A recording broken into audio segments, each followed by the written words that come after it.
badan dia nggak sebesar saya atau dia nge-gymnya belum selama saya akan offended dan saya akan tersinggung. Jam terbang kita nge-gym itu nggak menentukan seberapa besar knowledge yang kita miliki. If you can swallow your pride, you can lead. Yang artinya kalau lu nggak bisa telan ego lu sendiri, lu nggak bisa jadi pemimpin. Buat kamu yang penasaran, tonton video ini sampai selesai.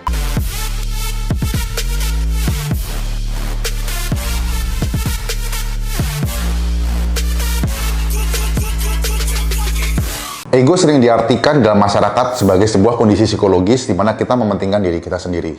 Yang padahal, ego itu sendiri memiliki makna yang sangat luas. Di dalam dunia fitness, sering ada istilah yang namanya dengan ego lifting, di mana kemampuan dan kapasitas tubuh kita ini belum mampu mengangkat beban tersebut, tapi kita paksakan diri untuk bisa mendapatkan external validation, baik dari sosial media maupun dari teman-teman di gym. Wih, gila lo udah kuat ngangkat beban berat. Padahal hal tersebut sangat berbahaya untuk struktur tulang tubuh kita, bisa berpotensi juga cedera. Itu dinamakan dengan ego lifting. Tapi hari ini gue bukan mau ngebahas itu, gue mau ngebahas tentang ego dalam anak fitness. Sebagai disclaimer sebelum gue masuk poin yang pertama, gue bukan expertise, tapi gue sharing berdasarkan 100% on experience yang udah pernah gue alamin, dan sebagai self-awareness, sentilan buat diri gue sendiri. Dan harapannya supaya teman-teman yang nonton ini bisa belajar dari kesalahan-kesalahan yang udah gue lakukan, supaya bisa lebih cepat mendapatkan progres latihan ketika kalian tidak didominasi dengan ego. Oke, jadi kita langsung masuk ke poin yang pertama. Nggak mau dengerin kata orang. Jadi prinsip dasar dari fitness sebenarnya adalah kita harus memiliki ability untuk bisa mendengarkan tubuh kita sendiri. Karena apa? Karena sumber protein orang pertama, orang kedua, dan orang ketiga belum tentu sama. Let's say saya cocok dengan whey protein. Teman gua belum tentu bisa cocok dengan whey protein karena dia lactose intolerant, let's say.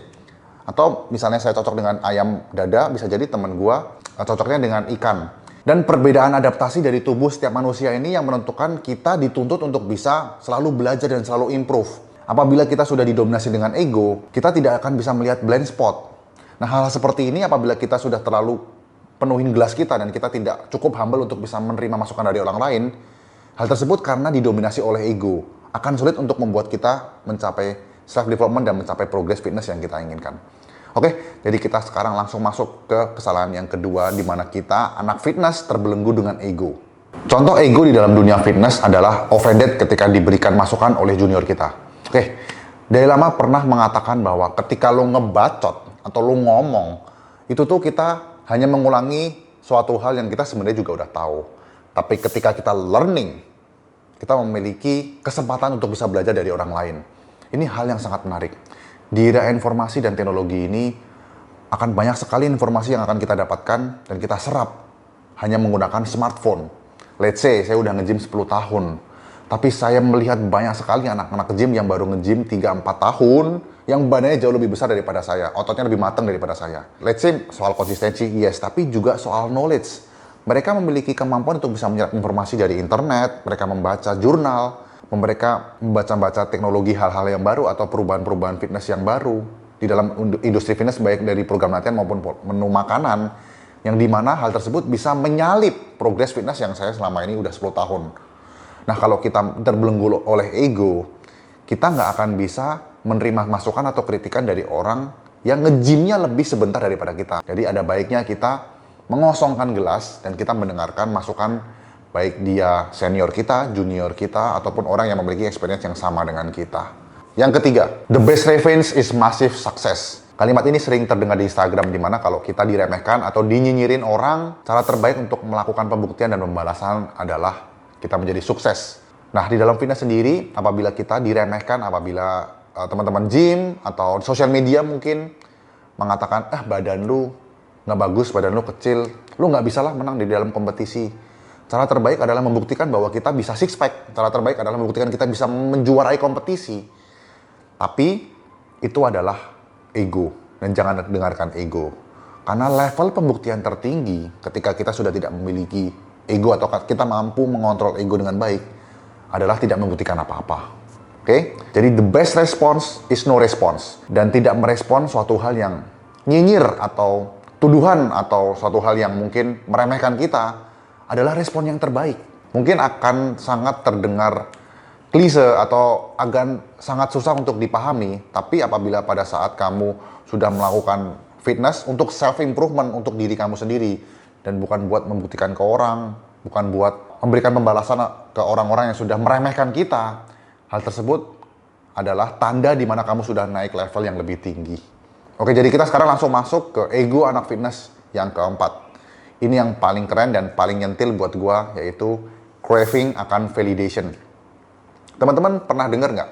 Ada sebuah buku dengan nama Psychology of Money, di mana buku tersebut menyebutkan bahwa ketika kita menginginkan sports car, let's say Ferrari, sebenarnya itu bukan Ferrarinya yang kita pengen, tapi validasi dari sosial yang kita inginkan ketika kita mendapatkan Ferrari. Maksudnya, apabila kita bisa membeli Ferrari, kita memiliki ability untuk bisa membayar itu Ferrari, orang-orang sekitar kita akan mempersepsikan kita sebagai orang yang sukses. Nah, ini craving akan validation. Dan wajar, di dalam buku tersebut juga menyebutkan bahwa setiap manusia ini craving akan pengakuan. Yang membedakan adalah dosis cravingnya. Itu tergantung gimana caranya kita mengontrol ego. Oke, lalu kalau sekarang konteksnya adalah fitness. Craving for validation itu hal yang wajar. Tapi kalau dulu saya mengikuti pertandingan pertama saya di tahun 2018. Itu adalah bentuk validasi saya terhadap lingkungan sosial, karena pada saat itu pernah berat badan saya di tahun 2018 awal, berat badan saya pernah mencapai 98 kilo. Untuk itu saya juga banyak diremehkan dengan orang-orang sekitar, dibilang gendut, terus kondisi kesehatan saya sendiri juga kurang nyaman ya, saya gampang capek, terus gula darah saya juga kurang stabil, kolesterol saya juga tinggi pada saat itu, dan beberapa teman juga meremehkan karena ya Diki mah badan babi gitu. Nah, jadi saya kayak akumulasi bullying yang terjadi di gym itu membuat saya craving akan validation untuk bisa membuktikan bahwa mereka tuh salah. Yang poin ketiga tadi, di mana bahwa level pembuktian tertinggi adalah nggak buktiin apa-apa ya. Jadi ini berhubungan dengan poin yang keempat. Akhirnya saya bertekad untuk mengikuti pertandingan, dan di mana pada saat awal saya mendeklar diri saya di gym bahwa saya akan mengikuti pertandingan, itu banyak diomongin dan banyak dikatain. Mana bisa lu berat badan 98 kilo, itu lawan-lawan lu itu badannya 70-80 kilo tapi badannya gede banget. Size-nya gede sekali, kering sekali, apalagi waktu itu saya tandingnya di luar negeri, di Singapura. Nah, akhirnya long short story, saya memenangi pertandingan meskipun cuma juara 3, dan saya merasa tervalidasi karena wih gila Diki akhirnya badannya keren banget sekarang. Saya akan merasa puas, dan itu membuat saya craving akan validasi berikutnya.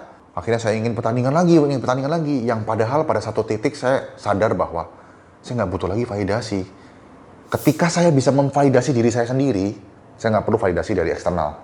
Analoginya mungkin seperti uang $100, yang dimana kalau kita sudah untel-untel bahasa Jawanya, diinjek-injek, kena air, basah, value-nya tetap $100.